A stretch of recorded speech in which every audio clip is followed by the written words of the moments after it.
नमस्कार, आर्या न्यूज देख रहे हैं आप और मैं आपके साथ अलका सिंह। ब्यूरो रिपोर्ट में आपका स्वागत है।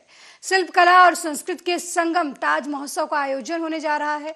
9 दिवसीय ताज महोत्सव इस बार 18 फरवरी के बजाय 20 फरवरी से शुरू हो रहा है, जो 1 मार्च तक चलेगा। ताज महोत्सव को लेकर शिल्पग्राम में तैयारियां जोरों शोरों से चल रही हैं। ताज महोत्सव के माध्यम से देश के समृद्ध कलाओं और संस्कृतियों से रूबरू कराने का लोगों के साथ पर्यटकों को मौका मिलेगा। 9 दिनों तक चलने वाले ताज महोत्सव की थीम को इस बार G20 से जोड़ा गया है, यानी आयोजन में वसुधैव कुटुंबकम की झलक पूरी तरीके से देखने को मिलेगी।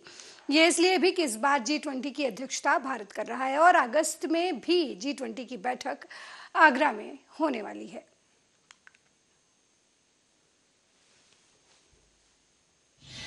तैयारियां तो G20 के उपलक्ष्य से पहले शुरू हुई थी। जो हमें शिल्पग्राम में दुकानों का बनना और इसका फन फेयर वो सब ऑलमोस्ट तैयार हो चुका है। 1-2 दिन में फाइनल हो जाएगा और कलाकारों में फाइनल हो रहा है। आजकल में वो भी अंतिम रूप दे दिया जाएगा जब एक बार बेटर रेट्स मिल जाएंगे। तो इस बार थीम की बात की है तो क्या थीम रखी गई है जिस पे पूरी चूँकि शिल्पग्राम की सजावट की जा रही है? इस बार चूँकि हमें एक अवसर मिला है भारत को G20 को लीड करने का, तो विश्व बंधुत्व G20 की ही थीम है। ये दिया गया क्योंकि इस साल ये हो रहा है भारत में, तो इसी थीम के आधार पर हम लोगों ने थीम सेलेक्ट किया है और इसी पे हम तैयारी कर रहे हैं सर। अच्छा, जो सर उसमें वॉल पेंटिंग्स होती हैं शिल्पग्राम में, इस बार किस तरह की पेंटिंग देखने को मिलेगी बात की जाए? क्योंकि देखिए जो ये फेस्टिवल है art craft culture and cuisine का फेस्टिवल है, तो उससे रिलेटेड ही बनती हैं। तो जो भी लोग कलाएँ हैं उन पर ही आधारित हमारी सारी पेंटिंग्स और थीम रहेगी। और इस खबर पर ज्यादा जानकारी के लिए ब्यूरो चीफ आगरा अजय यादव हमारे साथ फोन लाइन पर जुड़ गए हैं। अजय, आगरा महोत्सव की तैयारियां चल रही हैं, क्या कुछ अपडेट है आपके पास?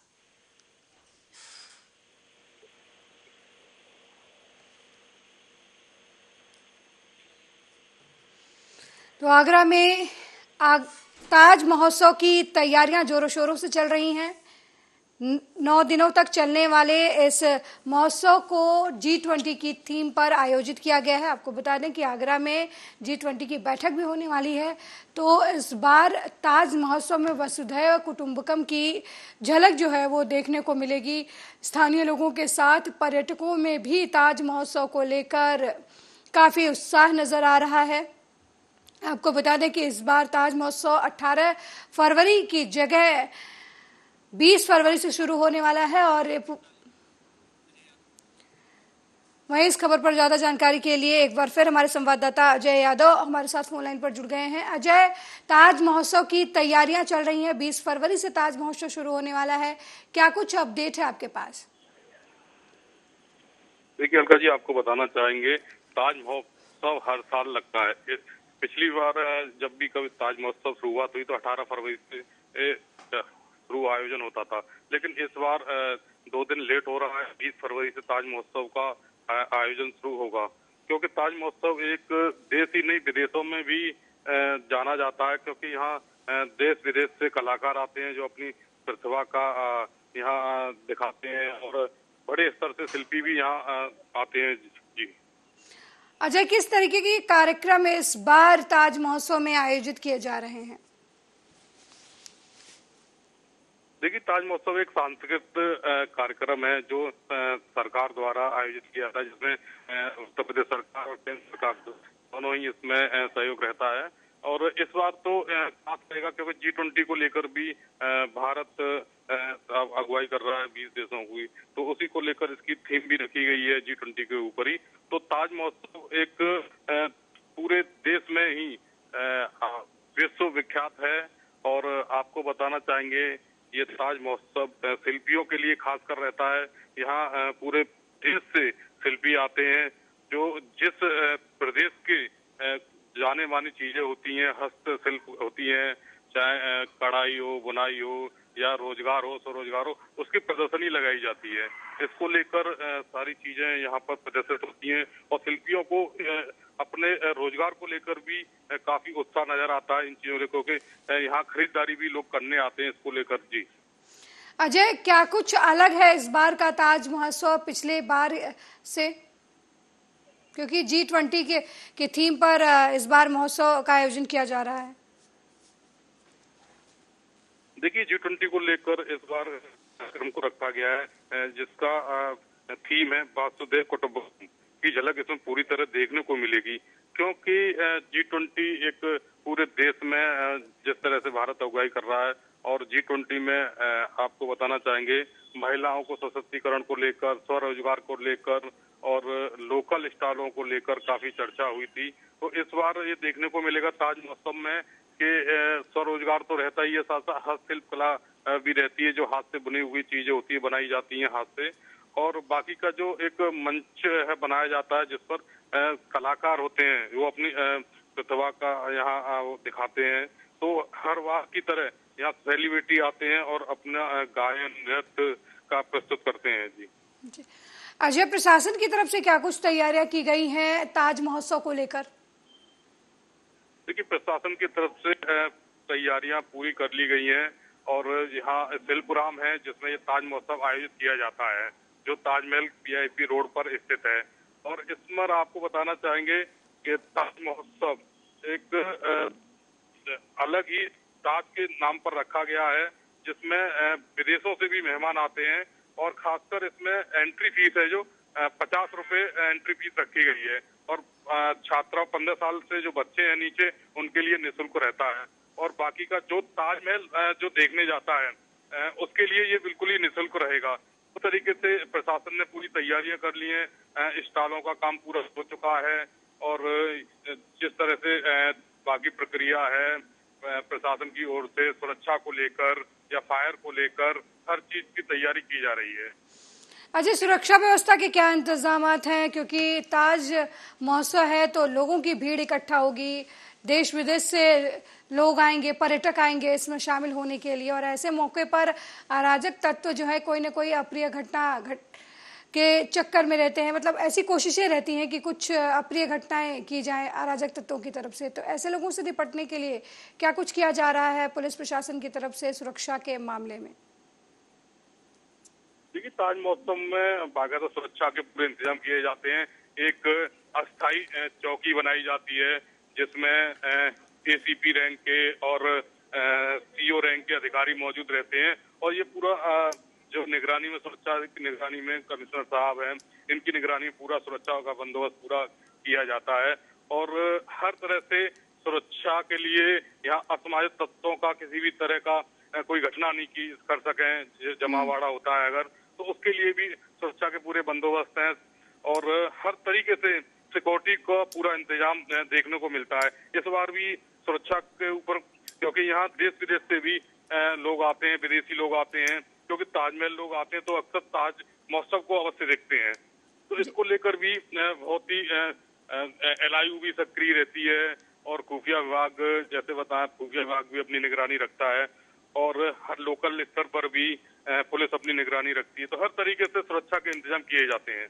जी अजय, ताज महोत्सव में शामिल होने वालों के लिए क्या कुछ व्यवस्था किया गया है प्रशासन की तरफ से? देखिए, ताजमहल में जो शिल्पी जो आते हैं, बाहर से आते हैं, कई प्रदेशों से आते हैं, तो उनका पूरा व्यवस्था पहले से ही की जाती है प्रशासन की ओर से, क्योंकि इसमें स्टॉल का एक पर्यटन विभाग की तरफ से जो स्टॉलें दी जाती हैं वो पूरा उनका ब्यौरा रहता है, और कहाँ कितने लोग रुक रहे हैं सारा रिकॉर्ड रहता है, और कितने दिन तक रुकेंगे, तो ये सारी चीजों को लेकर प्रशासन पूरी तरह से तैयार हो चुका है। जी बहुत बहुत धन्यवाद अजय इस खबर पर जानकारी देने के लिए। तो ताज नगरी आगरा जो है वो ताज महोत्सव के लिए सज धज कर तैयार है। 20 फरवरी से ताज महोत्सव आयोजित होगा जो 1 मार्च तक चलेगा।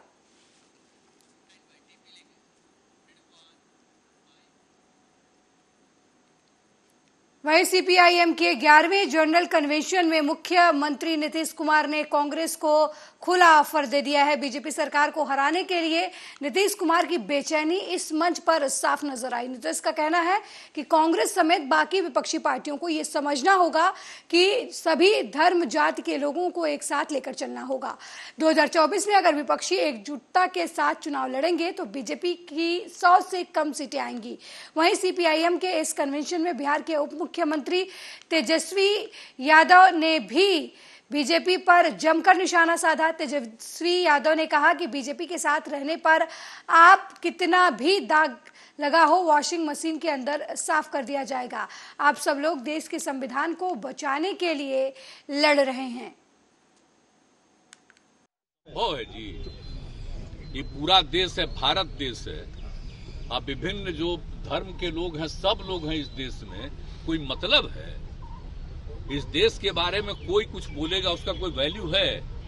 राष्ट्रपिता महात्मा गांधी को छोड़ करके किसी के बारे में किसी की बात को सुनना नहीं चाहिए। अगर कोई करना चाहता है तो सब उल्टा पुल्टा काम करना चाहता है, देश को खत्म करना चाह रहा है। इसलिए संभव ही नहीं है। जो भी देश है, किस तरह से उन्होंने सबको बताया और अंत में उनकी हत्या तक कर दिया, तो आप सोच लीजिए। और किस तरह से समूचा सब कुछ किया गया है। और हम लोग तो भाई उन्हीं के द्वारा किए गए बातों को ही लेकर के हम लोग सब काम को आगे बढ़ाते हैं। आज जो हम लोग बात कर रहे हैं जननायक कर्पूरी ठाकुर, जननायक कर्पूरी ठाकुर जी में क्या काम कर रहे थे? या जितने लोग नेता थे कौन क्या कर, सब लोगों को मालूम था। तो इसीलिए आप समझ लीजिए कि उनके द्वारा जो देश के बारे में कहा गया है उसी पर ध्यान रखना चाहिए। अब बाकी लोगों को अभी मौका मिला है तो कौन क्या क्या बोलता है। अब चलिए, अब इस चुनाव के बाद जो जनता फैसला लेगी उसके बाद। और इस खबर पर चर्चा के लिए राजनीतिक विश्लेषक अनुराग तिवारी हमारे साथ लाइव जुड़ चुके हैं। अनुराग जी, बहुत बहुत स्वागत है आर्या न्यूज में आपका। बिहार में सीपीआई-एम के कन्वेंशन में नीतीश कुमार का दर्द समझ निकलकर सामने आया। उन्होंने कहा कि बीजेपी को हराना है तो कांग्रेस सहित सभी विपक्षी दलों को एक होना होगा। नीतीश कुमार के इस बयान को आप किस तरीके से देखते हैं?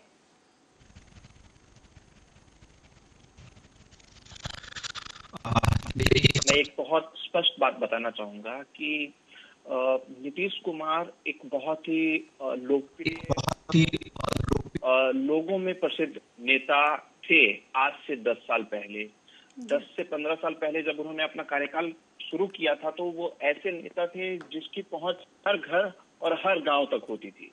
लेकिन उसके बाद समय बदला और नीतीश कुमार ने कई सारे ऐसे फैसले लिए और ऐसे राजनीतिक स्टेप्स लिए अपने जीवन में जिसकी वजह से उनकी जो लोकप्रियता है और जो एक आप बोले कि विश्वसनीयता है वो खत्म होती जा रही है। अब पिछले 4 सालों की बात करें तो नीतीश कुमार उन हर पार्टी के साथ टाई अप कर चुके हैं, बॉन्डिंग बना चुके हैं जिनके साथ वो सरकार बना सकते हैं। आप देखें कि जेडीयू के साथ, आरजेडी के साथ वो अब दूसरी बार जा रहे हैं, उससे पहले बीजेपी के साथ वो 2 बार जा चुके हैं। तो नीतीश कुमार का एकमात्र लक्ष्य अभी जो दिख रहा है, स्पष्ट तौर पे दिख रहा है, वो है कि सत्ता में रहना, किसी भी प्रकार से कोई भी टेक्निक अपना के सत्ता में रहना। अब बयान की अगर बात करें, उनके बयान की बात करें तो उनका बयान सीधा साधा अभी जो विपक्ष में पार्टी बिहार में है बीजेपी, उसके खिलाफ ये एक बयान है। और ये बयान कोई नीतीश कुमार आज के समय में अकेले नहीं, आप देखिए अगर तेलंगाना में जाएं तो चंद्रशेखर राव हो गए, आप अगर बंगाल में जाएं तो ममता बनर्जी हो गई, सभी के बयान एक जैसे हैं कि बीजेपी को अगले लोकसभा में हराना है। लेकिन सवाल बड़ा है कि कौन एक आदमी होगा जो विपक्ष के झंडे को उठाएगा और बीजेपी को हराने के लिए कदम बढ़ाएगा। बातें सब कर रहे हैं लेकिन उसको लीड कौन करेगा, उस पूरे नेतृत्व कौन देगा, उस पूरे थर्ड फ्रंट को, उसकी अभी भी मुझे लग रहा है कि एक कमी महसूस हो रही है। और ये जब तक संगठित नहीं होंगे, सभी पार्टियां एक बैनर के तले नहीं आएंगे, तब तक बातें कितनी भी हो लेकिन उसको जमीन पे उतारना बहुत मुश्किल है। अनुराग जी, जिस तरीके से नीतीश कुमार ये कह रहे हैं कि विपक्षी दल एक हों, इकट्ठा हों, लेकिन बात हर जगह नेतृत्व पर, आपने कहा कि नेतृत्व इनको नहीं मिल रहा है क्योंकि कहीं ना कहीं नीतीश कुमार भी सीएम पद से ऊपर उठकर प्रधानमंत्री का ख्वाब देख रहे हैं। आरजेडी की तरफ से पहले ही उन्हें पीएम के तौर पर उनका चेहरा सामने रख दिया गया है। वहीं ममता बनर्जी जो है वो अलग विपक्ष का नेतृत्व करने की बात कर रही हैं। केसीआर जो है तेलंगाना में वो विपक्षी दलों को बुलाते हैं, अरविंद केजरीवाल को बुलाते हैं, अखिलेश यादव को बुलाते हैं, उनके साथ चर्चा करते हैं। वो अलग बात करते हैं। केसीआर जब बिहार में मिलने आते हैं नीतीश कुमार से तो कहते हैं कि मुख्यमंत्री प्रधानमंत्री के लिए और भी सारे चेहरे हैं। तो किस तरीके से ये विपक्ष जो है एग्जिट होगा? कहीं ना कहीं नीतीश कुमार को भी ये लगता है कि बीजेपी जो है उनके राजनीतिक करियर पर संकट बनती जा रही है। विपक्ष की एकजुटता की जो बात है वो आज से नहीं चल रही है। वो 2014 में जब केंद्र में नरेंद्र मोदी की सरकार पहली बार आई थी तभी से विपक्ष की एकजुटता की बात चल रही है। और मुझे लग रहा है कि तब के बाद करीब करीब आप देखें कि 8 से 9 साल होने को हैं, इसमें बहुत सारे स्टेप लिए गए हैं। ऐसा नहीं है कि विपक्षी पार्टियों ने स्टेप नहीं लिया है, बहुत सारे स्टेप लिए हैं। बीच में चीजें थोड़ी सी डाउन हो जाती है, स्लो हो जाती है, लेकिन जब चुनाव नजदीक आता है तो कोई ना कोई ऐसी पार्टी आती है। अब आज के समय में देखें तो केसीआर हो गए, आज के समय में देखें तो ममता बनर्जी हो गई। ऐसे बहुत सारे लीडर अपने आप को प्रेजेंट करने की कोशिश करते हैं, पहले फर्स्ट नंबर पे, पहले पायदान पे रखने की कोशिश करते हैं। लेकिन वो एक चीज भूल जाते हैं कि अगर विपक्ष का नेतृत्व करना है तो कांग्रेस को किनारे करके नहीं किया जा सकता। और मुझे लग रहा है कि सबकी भूल यही है। अगर आप ममता बनर्जी की बात करें तो वो भी कांग्रेस से कोई नाता नहीं रखना चाहती और अपने आप को प्रधानमंत्री का कैंडिडेट घोषित करना चाहती है। अरविंद केजरीवाल की भी यही बात है।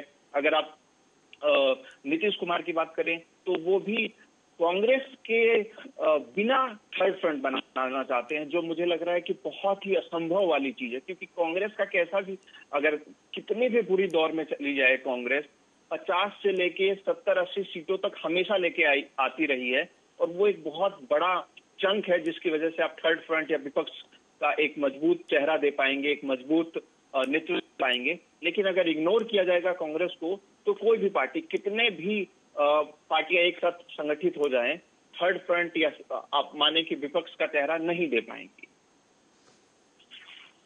अनुराग जी, जिस तरीके से विपक्ष जो है कांग्रेस को नकार रहा है, कहीं ये जो आपसी बंदरबाट की कहानी है कि जो ख्वाब है अलग अलग राज्यों के जो सीएम है, चाहे ममता बनर्जी हो, चाहे नीतीश कुमार हो या फिर केसीआर हो, जो ये लोग ख्वाब पाले बैठे हुए हैं प्रधानमंत्री पद की, कहीं यही बीजेपी के लिए सबसे बड़ा ताकत साबित होता नहीं नजर आ रहा?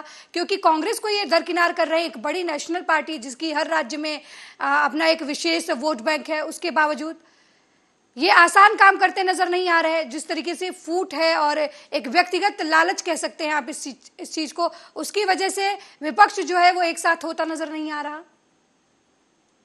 जी बिल्कुल, आपने जो बात कही है बिल्कुल मैं इस पे अपना 100% सहमति देता हूं कि कांग्रेस एक अकेली आज के समय में ऐसी पार्टी है जिसका संगठन हर राज्य, हर बूथ तक है। भाजपा के भी संगठन आप उन जगहों पे नहीं देख पाएंगे। आप भाजपा को अगर केरल में ढूंढने जाएंगे तो आपको भाजपा नहीं मिलेगी। लेकिन कांग्रेस अभी भी एकमात्र वैसी पार्टी है जिसका हर बूथ पे, हर राज्य पे संगठन बहुत मजबूत है और संगठन के लोग हैं।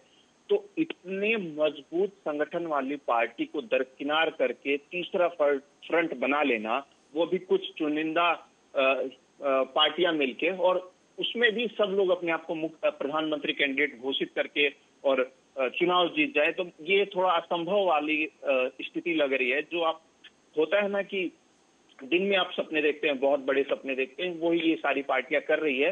लेकिन एकजुटता बहुत जरूरी है और एकजुटता में भी कांग्रेस का नेतृत्व बहुत जरूरी है। उसके बिना असंभव चीजें हैं ये सारी। अनुराग जी, हाँ बिल्कुल। अनुराग जी, जिस तरीके से बार बार जोड़ना चाहूंगा कि ये जो भी घटनाक्रम चल रहा है अभी 2024 के पहले, मुझे लग रहा है कि इसका एक बहुत बड़ा फायदा बीजेपी को भी मिलता दिखेगा। जितनी पार्टियां, विपक्ष की पार्टियां आपस में टकराव करती रहेंगी, उतना फायदा बीजेपी को मिलना तय है। अनुराग जी, जिस तरीके से भारत जोड़ो यात्रा को नीतीश कुमार जो है अवॉइड करते हैं, निमंत्रण मिलने के बाद भी वो नहीं जाते हैं जम्मू कश्मीर में, और वहीं दूसरी तरफ जब वो सीपीआईएम के कन्वेंशन में जाते हैं तो अपील करते हैं कि कांग्रेस उनके साथ आए, तो कहीं ना कहीं नीतीश कुमार कंफ्यूज नहीं लग रहे हैं? या फिर उन्हें यह लग रहा है कि प्रधानमंत्री तो छोड़िए, उनकी जो क्या बोलते हैं सीएम की कुर्सी है वो भी सुरक्षित नहीं है, इस वजह से बार बार वो कांग्रेस की तरफ अपील कर रहे हैं, कभी वो बीजेपी पर हमले बोल रहे हैं, कभी वो सांप्रदायिकता की बात कर रहे हैं। जिस तरीके से एक समय में वो बीजेपी के साथ रहे हैं, बीजेपी के समर्थन में रहे हैं, और अब वही कहते हैं कि देश में अराजकता फैल रही है। तो प्रधानमंत्री के ख्वाब की बात अलग कर देते हैं। नीतीश कुमार को यही लगता है कि उनका खुद का राजनीतिक जो भविष्य है वो खतरे में है। यही वजह है कि अब वो कांग्रेस से अपील करते हुए नजर आ रहे हैं। आज से अगर 4 साल पहले की बात करें तो स्थिति बिल्कुल अलग थी जी। अगर 2019 से मैं पहले की बात करूं तो इसमें कोई दो राय नहीं है कि भारत के कई राज्यों में, अगर वो बिहार हो, झारखंड हो, मध्य प्रदेश हो, ऐसे कई तमाम राज्य थे जहां पे एक बड़ा मतदाता नीतीश कुमार को प्रधानमंत्री का कैंडिडेट देखता था। इसमें कोई दो राय नहीं है। लेकिन मैंने जैसे अपने शुरुआत के वक्तव्य में बोला था कि नीतीश कुमार के जो राजनीतिक परपंच हुए थे इस बीच में 3-4 सालों में, उसकी वजह से उनकी विश्वसनीयता काफी कम हुई है आम लोगों में और जो वोटर्स हैं उसमें। अब क्या स्थिति हो गई कि नीतीश कुमार ये चाहते हैं कि कुछ भी किया जाए, किसी भी पार्टी के साथ जाया जाए, कैसे भी फैसले लिया जाए, लेकिन बिहार की सत्ता में अभी बने रहना है। अभी उनका कोई प्रोस्पेक्टिव नहीं है नेशनल लेवल पे। अभी उनका सिर्फ प्रोस्पेक्टिव है कि अगर आरजेडी के साथ संबंध अच्छे बनाने पड़े तो आरजेडी के साथ, अगर बीजेपी के साथ अच्छे संबंध बनाने हो तो बीजेपी के साथ, लेकिन बिहार की कुर्सी पर बैठे रहना है। कई जगहों से बातें ये भी आ रही है कि आने वाले लोकसभा चुनाव के बाद में हो सकता है कि परफॉर्मेंस देखते हुए नीतीश कुमार फिर से बीजेपी के साथ चले जाएं। वो भी कोई बड़ी बात नहीं है क्योंकि उनको सत्ता बचानी है। अगले 2025 में जो लोकसभा विधानसभा चुनाव होने बिहार में, उसमें अपनी सत्ता फिर से बरकरार करनी है, मुख्यमंत्री की कुर्सी पर बैठना है। तो ऐसा कोई आप उस फैसले को देख के चौंकना नहीं है हमें कि हाँ नीतीश कुमार आरजेडी को छोड़ के और बीजेपी के पास चले गए। हो सकता है 2024 के बाद ये भी संभव है। अनुराग जी, जिस तरीके से अभी 2024 का चुनाव काफी नजदीक है, 1 साल के तकरीबन बस समय बचा हुआ, और बीजेपी अभी से ही अलग अलग राज्यों में जाकर राज्य जहां जहां चुनाव है, जो 10 राज्यों में, वहां पर विधानसभा के साथ साथ वो लोकसभा का भी प्रचार शुरू कर चुकी है। उसके पन्ना स्तर के जो पदाधिकारी हैं वो काम कर रहे हैं, अलग अलग जगहों पर जाकर अभी से कैंपेनिंग शुरू हो गई है। तो जिस तरीके से विपक्ष अभी यही नहीं समझ पाया है कि उसको किसके साथ जाना है, किसके साथ नहीं जाना है, तो क्या लगता है आपको 2024 का रास्ता जो है वो बीजेपी के लिए, जिस मुश्किल हालात की बात कर रहे हैं विपक्षी दल, वो कहां से ऐसी स्थिति पैदा कर पाएंगे? जब भारत जोड़ो यात्रा चल रही थी तो मैंने कांग्रेस के बहुत सारे नेताओं से पर्सनली और उनसे प्रोफेशनली, आप देखें कि पब्लिक मीटिंग्स में मुलाकात हुई थी। उसमें उस समय एक कांग्रेस के कार्यकर्ताओं का जोश अलग लेवल पे था। उनको लग रहा था कि ये पूरी यात्रा कंप्लीट होते ही भारत में कांग्रेस को लेकर एक अलग विचारधारा बन जाएगी, एक अलग प्रोस्पेक्टिव बन जाएगा लोगों का। लेकिन जैसे यात्रा कंप्लीट हुई तो जब उसका एक कंक्लूजन निकला, तो कंक्लूजन ये था कि पार्टी में जो लोग राहुल गांधी को नेता नहीं मानते थे, उनमें से कुछ प्रतिशत बढ़ा है और कुछ प्रतिशत लोगों ने, कांग्रेस के पार्टी के लोगों ने राहुल गांधी को नेता मानना स्वीकार किया है। आम जनता में इसका कोई बहुत बड़ा प्रभाव नहीं पड़ा है जो 2024 में बदलाव ला सके। तो मुझे लग रहा है कि जो सबसे बड़ा एक विपक्षी पार्टी का एक अभियान था, भारत जोड़ो अभियान, वो भी इतना सक्सेसफुल नहीं रहा है जिससे आप 2024 में कुछ परिवर्तन कर सकें, कुछ नई सीटें आप कैप्चर कर सकें।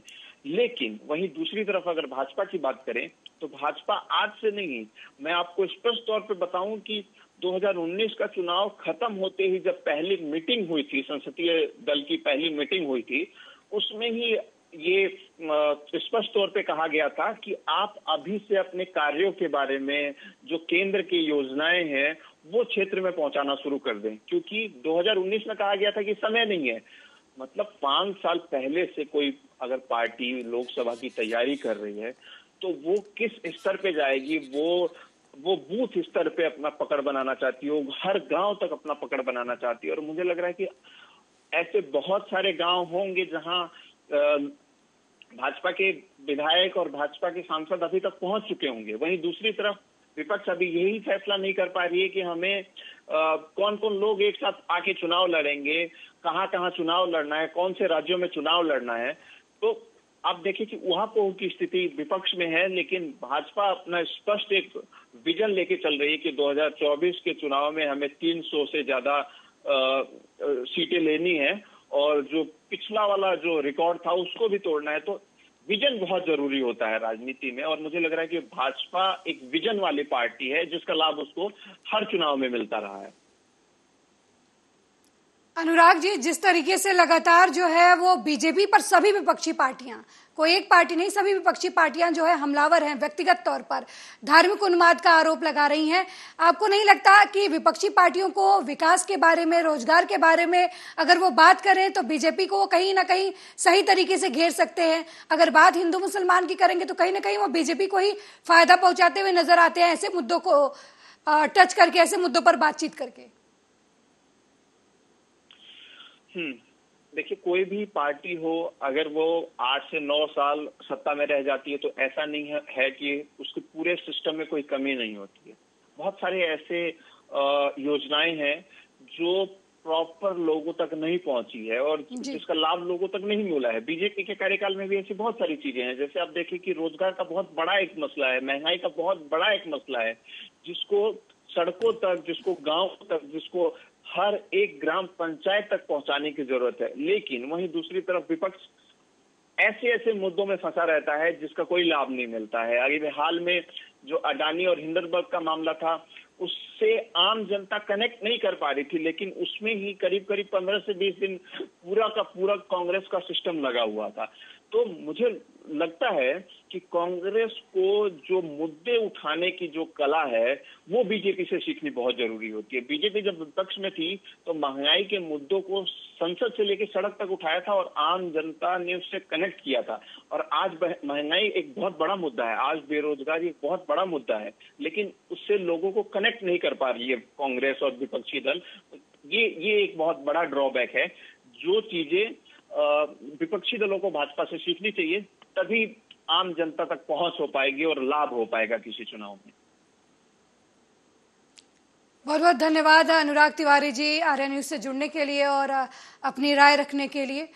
तो विपक्ष जो है वो लगातार हमलावर है बीजेपी पर। अगली खबर की तरफ बढ़ते हैं। शिवसेना पार्टी और चुनाव चिन्ह धनुष बाण अब चुनाव आयोग की तरफ से सिंदे गुट के हक में फैसला जो है वो सुना दिया गया है। आपको बता दें कि चुनाव आयोग ने एकनाथ शिंदे को शिवसेना पार्टी और तीर धनुष दे दिया है एक तरीके से। इस निर्णय के बाद मुख्यमंत्री एकनाथ शिंदे ने पत्रकारों से बातचीत की और चुनाव आयोग के निर्णय का स्वागत किया, लेकिन इस फैसले के बाद से ही उद्धव गुट में खलबली मच गई है। उद्धव ठाकरे के मातोश्री पर बैठक का आयोजन किया गया है। पार्टी के सभी विधायक और सांसद पहुंच रहे हैं और दूसरी तरफ आदित्य ठाकरे ने सोशल मीडिया पर पिता और दादा की एक इमोशनल तस्वीर पोस्ट कर दी है। हाथ से तीर निकलता देख उद्धव गुट खाली हो गया है, क्योंकि उद्धव परिवार के पास न शिवसेना का नाम रहा और न ही चुनाव चिन्ह। आयोग ने दिया हुआ निर्णय जो है एक अपेक्षित था, मेरिट के अनुसार निर्णय दिया है। ये निर्णय जो है ये लोकशाही की जीत है, सच्चाई की जीत है, ये बाबा साहब के विचारों की जीत है। और जो बाबा साहब के विचारों को विश्वास रखने वाले जो मेरे साथ विधायक जो है 50, 13 सांसद, सैकड़ों हजारों नगर सेवक, पार्षद और लाखों कार्यकर्ताओं की ये जीत है, इतना ही मैं कहूँगा। और जो चुनाव में लोगों ने जिनको जिताया है, वो विधायक, वो सांसद, ये बहुमत हमारे साथ है और ये बहुमत हमारे साथ होने की वजह से ये चुनाव आयोग ने ये मेरिट के ऊपर निर्णय दिया है। अब जब निर्णय उनके बाजू में होता है तो चुनाव आयोग और न्याय व्यवस्था अच्छी है, लोकशाही अच्छी है। जब उनके खिलाफ निर्णय होता है तो लोग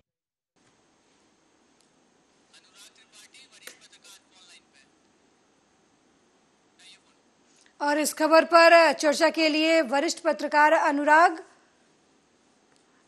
त्रिपाठी हमारे साथ जुड़ चुके हैं। अनुराग जी, बहुत बहुत स्वागत है आपका आर्या न्यूज में। चुनाव आयोग की तरफ से शिवसेना पार्टी और उसके चुनाव चिन्ह का जो फैसला है वो शिंदे गुट के हक में कर दिया गया है, इसको आप किस तरीके से देखते हैं महाराष्ट्र की सियासत में? महाराष्ट्र की सियासत में देखिए 67 एमएलए थे शिवसेना के जी, उसमें से 40 चले गए छोड़ करके, तो बचे ही कितने रह गए, है ना। तो पार्टी जो है वो ऑलरेडी एक बड़ा गुट टूट चुका था जी। ये फैसला इसी तरह से आना था। ये फैसला कोई आश्चर्यजनक फैसला नहीं है, इसकी तैयारी किए बैठी शिवसेना। लेकिन शिवसेना का पहली बार ये हुआ है कि जिस ठाकरे परिवार ने शिवसेना को शेप किया था, मतलब 1966 में जब शिवसेना बनी थी, तो बाला साहब ठाकरे की तो भूमिका जानते हैं लोग जी। इनके बाबा की भी बड़ी भूमिका थी, है ना, सीताराम ठाकरे जी की भूमिका थी कि उन्होंने उसका लोगो तैयार किया था, अपने बेटे को प्रमोट किया। तो ये सारी चीजें 3 पीढ़ियां जो हैं, और चौथी पीढ़ी अगर हम माने अब इस समय सक्रिय है, तो ये 4 पीढ़ियों से ये पूरी तरह शिवसेना एक तरह का ठाकरे परिवार की अपनी संपदा के तौर पे एक तरह से तैयार हो गई थी। ये टिप्पणी भी की है मेरे ख्याल से, उस फैसले में ये टिप्पणी भी हुई है कि ये परिवार की जागीर बन गई। ये पूरी की पूरी शिवसेना और उसका सिंबल और इतनी बड़ी विरासत, है ना, नाम, वो सब कुछ चला गया 1 मिनट के अंदर ना। तो शिव तो वैसे अब ये इसका एक पक्ष है ना, एक सच्चा, एक यथार्थ पक्ष है जो सच्चाई सबके सामने है। अब इसका मैं दूसरा पक्ष भी रखना चाहता हूँ जी। शिवसेना के सिंबल बार बार बदलते रहे जी। शिवसेना ने कई सिंबल पर चुनाव लड़े, है ना। 1984 में तो शिवसेना के कैंडिडेट बीजेपी के कमल चिन्ह पे भी लड़े जी। उसके बाद कहीं जाकर के उनको ये धनुष्यबाण मिला है जी। तो शिवसेना के लिए चुनाव चिन्ह जाना, है ना, नाम गया है, ये बड़ा नुकसान हुआ है। लेकिन चुनाव चिन्ह जाना कोई इतना बड़ा नुकसान मुझे नहीं नजर आता, क्योंकि शिवसेना ने बार बार जो तर्क पेश करने की कोशिश भी की थी, वो ये तर्क पेश करने की थी कि विधायक चले गए हैं, संगठन पूरी तरह हमारे हाथ में है, संगठन टूटा नहीं है, और ये जमीन पे हमको देखने को भी नजर आ रहा है। यहाँ जो शाखाएं हैं वो अभी भी शिवसेना के हाथ में, संगठन जो है नीचे के स्तर पर वो बहुत हद तक शिवसेना के हाथ में, बहुत कम जो जमीनी, जो ठाणे जिला जहाँ पर एकनाथ शिंदे हैं, वहाँ बहुत बड़ा क्षय हो गया है, वहाँ तो शिवसेना लड़खड़ा गई है। लेकिन मुंबई जो उसका गढ़ है, जहाँ उसके मैंने आपको बता चुका हूँ 1 लाख पदाधिकारी हुआ करते थे, उन 1 लाख पदाधिकारियों में अधिकांश अभी भी शिवसेना के साथ जुड़े हैं। तो शिवसेना रहेगी, है ना, शिवसेना खत्म नहीं हो रही है ना, कि ये एक फैसला उसको खत्म कर डालेगा, ऐसी स्थिति नहीं होती, नहीं नजर आ रही है। सिंबल एक बहुत बड़ा सेटबैक है शिवसेना के लिए, इससे किस तरह ये लड़ते हैं, किससे उबरते हैं। लेकिन शिवसेना का जो नीचे कैडर है, जो बहुत ही लड़ाकू, आक्रामक, है ना, और दबंग आप कहें, ऐसा कैडर जमीन पर जो है, वो अभी भी वो उद्धव ठाकरे की तरफ है। इसके पहले भी शिवसेना कई बार टूटी है ना। राज ठाकरे ने सबसे बड़ी टूट की थी, और उसके पहले नारायण राणे ने तोड़ी थी, उसके पहले छगन भुजबल ने तोड़ी थी, और इसके पहले छोटी मोटी टूटे तो और भी बहुत सारी हुई हैं। तो ये नाम का जाना, ये नाम के साथ वो ठाकरे की विरासत चली जाएगी जी, ऐसा होने वाला है क्या? ये ऐसा मुझे लगता नहीं।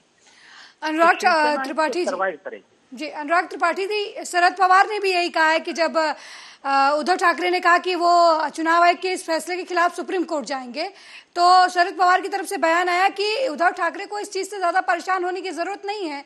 जिस तरीके से एक समय इंदिरा गांधी के समय में कांग्रेस का चुनाव चिन्ह बदला था, पार्टी पूरी तरीके से बदली थी, उसके बावजूद भी कांग्रेस इंदिरा गांधी के ने जो नई पार्टी बनाई थी उसका वही स्वरूप देखने को मिला, जनता ने उसे उतनी ही स्वीकार्यता दी थी। तो शरद पवार के इस बयान में कितनी सच्चाई आपको नजर आती है कि उद्धव ठाकरे शिवसेना के बगैर अगर कोई अलग पार्टी बनाते हैं, उन्हें अलग चुनाव चिन्ह मिलता है, तो उन्हें महाराष्ट्र के लोगों की तरफ से उतना ही स्वीकार्य किया जाएगा जो शिवसेना पार्टी के साथ उन्हें स्वीकार किया गया था? अभी अभी पिछले दिनों बम्बई में अंधेरी में उपचुनाव हुए हैं जी, जिसमें शिवसेना के सिटिंग मेंबर की मौत के बाद वो चुनाव हुआ था जी। तो उसमें शिवसेना उद्धव बाला साहब ठाकरे ये नाम पहले ही दे चुकी थी चुनाव आयोग, ये नाम के साथ और उसकी मशाल नए चुनाव चिन्ह के साथ वो चुनाव लड़ा गया है ना। बीजेपी ने ऐन समय अपना कैंडिडेट खड़ा करके वहां से उतार लिया, वापस ले लिया था। तो वो जमीनी तौर पर वो एक यथार्थ तो खड़ा नजर आ रहा है कि वो लड़ाई कायम है ना। लेकिन कभी कभी है ना एस्पेक्ट ऐसा होता है कि क्षय होते समय कुछ कभी शिखर टूट जाए मंदिर का तो मंदिर को उसको नुकसान समझ लिया जाता है कई बार, और उसका जो इम्पैक्ट बाहर की तरफ होता है मंदिर में तो ज्यादा इम्पैक्ट नहीं होता, लेकिन देखने वालों पे इम्पैक्ट कभी हो जाता है। वो मेरे ख्याल से शिवसेना की चिंता होनी चाहिए कि उसको अभी एक महानगर पालिका अपने जो मुंबई महानगर पालिका 4 दशकों से उसके साथ वहाँ अपनी सत्ता बचाए और बनाए रखनी है। वो एक बहुत बड़ी लड़ाई की शिवसेना तैयारी कर रही थी। ऐसे समय में उसको थोड़ा सा सेटबैक तो निश्चित, थोड़ा क्या एक बड़ा सेटबैक उसको लगा है ना। अब की बार अभी जो है थोड़े ही दिनों में 2 उपचुनाव होने जा रहे हैं, दोनों पुणे जिले में हैं और दोनों बीजेपी के दिवंगत सांसदों के विधायकों के दिवंगत होने की वजह से हो रहे हैं। कस्बा सीट है और एक चिंचवड़ सीट है। इसमें शिवसेना लड़ना चाहती थी, बहुत अच्छा हुआ मेरे ख्याल से उनके लिए, ठीक ही हुआ कि एंड समय जो है वो चुनाव चिन्ह बदलने की स्थिति आन पड़ती उन पर, और वो शायद चुनाव भी टलने की स्थिति कहीं में आन पड़ती। वो दोनों, एक पे कांग्रेस एक पे एनसीपी लड़ रही है। शरद पवार ने जो स्ट्रैटेजी तैयार की है बीजेपी से लड़ने के लिए, वो बड़ी व्यापक तौर पर उन्होंने उद्धव ठाकरे को रीढ़ के तहत पकड़ रखा है और उसको खड़ा कर रखा है। और पूरी की पूरी कांग्रेस पार्टी भी उसी तरह उनके शरद पवार के साथ एक तरह से लड़ाई पवार लड़ रहे हैं। और उद्धव और कांग्रेस के जितने नेता हैं महाराष्ट्र के, ये उस लड़ाई में जाकर के शामिल हो गए हैं। एकत्रित तौर पर महाराष्ट्र विकास आघाड़ी ये बीजेपी से लड़ रही है। तो 2 धुरियों पर पूरा का पूरा बंटवारा हो रहा है जी। तो ये दो धुरियों में बीजेपी के साथ इस समय जो है सिर्फ रामदास आठवले रह गए हैं और ये शिंदे गुट जो टूटा हुआ है इतना ही उसके पास बचा है। बाकी सब कुछ एक नए धुरी पर तैयार हो रहा है। तो एक बड़ी लड़ाई, एक बड़ा ध्रुवीकरण और एक बड़ा युद्ध आने वाले महानगर पालिका में होना है। और अगर 2 सीट जहां लड़ाई हो रही वहां पर मेरे हिसाब से दोनों सीटों पर बड़ा कड़ी टक्कर हो रही है इस समय। जो बीजेपी की मानी हुई सीटें थी, खासतौर पे कस्बा सीट पर तो उसका कब्जा रहा है जी। उस दोनों सीटों पर जिस तरह की लड़ाई हो रही है उसमें एक आध कहीं सरक गई है ना, तो यही जो माहौल आज यहाँ नजर आ रहा है तो वो दूसरी तरफ भी पलट सकता है जी। अनुराग त्रिपाठी जी, जिस तरीके से चुनाव आने वाले हैं, बीएमसी के चुनाव आने वाले हैं, विधानसभा के चुनाव आने वाले हैं 2024 में ही, और लोकसभा के चुनाव आने वाले हैं, तो ऐसे में जो शिवसेना पार्टी जो सिंधे गुट के हक में फैसला आया है, आपको क्या लगता है कहीं ना कहीं एक तरीके से ये उद्धव ठाकरे की अग्नि परीक्षा है, तो कहीं ना कहीं सिंधे की भी अग्नि परीक्षा साबित होगी कि वो शिवसेना पार्टी के साथ उसी तीर कमान के साथ अगर वो चुनाव में आते हैं और जनता की तरफ से जो मैंडेट है वो अगर उद्धव ठाकरे के साथ वो ही शिवसेना के लोग खड़े होते हैं, तो कहीं ना कहीं सिंधे की राजनीति पर भी एक प्रश्न चिन्ह खड़ा होता है, क्योंकि यही चीज जो है उनका भविष्य तय करेगी राजनीतिक। देखिए, शिंदे जब तक शिवसेना उद्धव के तहत थी तो उसने हमेशा मुंबई में अपने आप को नंबर 1 किया और बीजेपी को सीटें हमेशा कम दी जी, है ना। हमेशा उसको जूनियर पार्टनर के तौर पे शिवसेना ने ट्रीट किया। यही बीच में युद्ध का कारण भी बना। दोनों पिछली बार चुनाव अलग अलग लड़े है ना, और मामूली तौर पे 2 सीटें शिवसेना को ज्यादा मिली हैं बीजेपी से तब, है ना। तो ये जो खेल है अब ये लड़ाई ऐसी है जी। इसमें जो छोटी छोटी पार्टियां हैं, शिवसेना ने जो महाराष्ट्र शिवसेना का जो एक व्यापक बदलाव हुआ है जी, है ना, वो 2 अंशों में आप देखिए, उसको समझने की कोशिश कीजिए कि शिवसेना 1984 से पहले तक 1966 से लेके 1984 तक ये शुद्ध रूप से मराठी पार्टी थी, केवल मराठी भाषियों के हित की बात करने वाली पार्टी, ठीक है।